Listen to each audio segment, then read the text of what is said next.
নমস্কার প্রিয় দর্শক, একটি গুরুত্বপূর্ণ ভিডিওতে আপনাদের সবাইকে জানাই আন্তরিক শুভেচ্ছা। বন্ধুরা, আজকের আবহাওয়া খবর অত্যন্ত উদ্বেগজনক। ঘূর্ণিঝড় মন্থা নামটা এখন গোটা দেশ শুনেছে, কিন্তু এই নামের পেছনে যে আতঙ্ক তা আমরা বাংলার মানুষ আজ থেকেই অনুভব করছি। দক্ষিণবঙ্গের আকাশে এখন কালো মেঘ, বজ্রপাত আর সমুদ্র তীব্র উত্তাল। আবহাওয়া দপ্তরের সতর্ক বার্তা, আজ রাতেই উপকূলে আঘাত আনতে পারে ঘূর্ণিঝড় মন্থা। গতিবেগ ঘন্টায় 90 থেকে 110 কিলোমিটার। মানে আজকে রাতটাই হতে পারে জীবনের সব থেকে বিপজ্জনক রাত। তাই বন্ধুরা, ভিডিওটি শেষ পর্যন্ত মনোযোগ দিয়ে দেখবেন, কারণ আজকে আপনারা জানতে চলেছেন কোন কোন জেলায় আজ থেকেই বৃষ্টিপাত শুরু হবে, আগামী 4 দিন কোথায় দুর্যোগ নামবে, আর কিভাবে নিজেকে ও আপনার পরিবারকে এই মন্থার হাত থেকে রক্ষা করবেন। বন্ধুরা, সর্বশেষ স্যাটেলাইট ইমেজে দেখা যাচ্ছে ঘূর্ণিঝড় মন্থা এখন পশ্চিম মধ্য বঙ্গোপসাগর উপরে অবস্থান করছে। এর কেন্দ্র এখন বিশাখাপট্টনম থেকে 320 কিলোমিটার দক্ষিণে এবং কাকিনাড়া থেকে প্রায় 240 কিলোমিটার দূরে। আলিপুর আবহাওয়া দপ্তরের তথ্য অনুযায়ী মন্থা প্রতি ঘন্টায় 12 কিলোমিটার বেগে উত্তর থেকে উত্তর পশ্চিমে অগ্রসর হচ্ছে। আজ রাতে এই তীব্র ঘূর্ণিঝড় রূপে অন্ধ্রপ্রদেশে মাঝালি পাট্টানাম ও কলিঙ্গা পাট্টানামের মাঝখানে স্থলভাগে আঘাত হানবে। আঘাতের সময় বায়ুর গতিবেগ থাকতে পারে ঘন্টায় 90 থেকে 110 কিলোমিটার পর্যন্ত।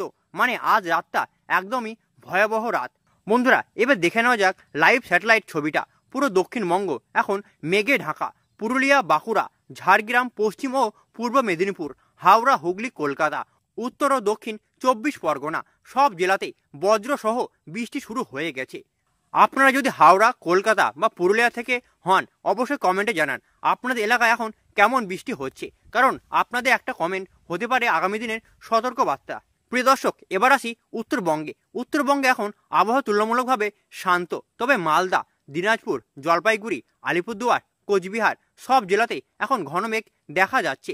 বিহার থেকে ঢুকছে ভারী মেঘের রেখা। আবহাওয়া দপ্তরের মতে 30 থেকে 31 অক্টোবর মধ্যে উত্তরবঙ্গে শুরু হবে অতি ভারী বৃষ্টি। দার্জিলিং, কালিম্পং, জলপাইগুড়ি, আলিপুরদুয়ার তাছাড়া কোচবিহারে অরেঞ্জ অ্যালার্ট জারি করা হয়েছে। আবহাওয়া দপ্তর থেকে রেড অ্যালার্ট জারি করা হয়েছে উপকূলবর্তী জেলাগুলোতে। মৎস্যজীবীদের বলা হয়েছে 30 অক্টোবর পর্যন্ত কেউ সমুদ্রে যেন না যায়। কলকাতা ও হলদিয়া বন্দরে ডিস্টেন্স ওয়ার্কিং সিগন্যাল 2 নম্বর জারি করা হয়েছে। সাগর আইল্যান্ড, দীঘা, কাঁধি, মন্দারমণি, হলদিয়া, খেজুরি এই অঞ্চলগুলোতে আজ থেকেই জলোচ্ছ্বাসের সম্ভাবনা রয়েছে। তাই যারা আছেন এই এলাকায় দয়া করে সমুদ্রে পাশে যাবেন না। পূর্ব মেদিনীপুর, দক্ষিণ 24 পরগনা, ঝাড়গ্রাম, পশ্চিম মেদিনীপুর এই 4টি জেলায় আজ ও আগামীকাল ভারী বৃষ্টির সম্ভাবনা। বৃষ্টির পরিমাণ হতে পারে 7 থেকে 11 সেন্টিমিটার পর্যন্ত। তাছাড়া বন্ধুরা, হাওড়া, হুগলি, কলকাতা, উত্তর 24 পরগনায় থাকবে মাঝারি বৃষ্টিপাত সহ হালকা বজ্রপাত।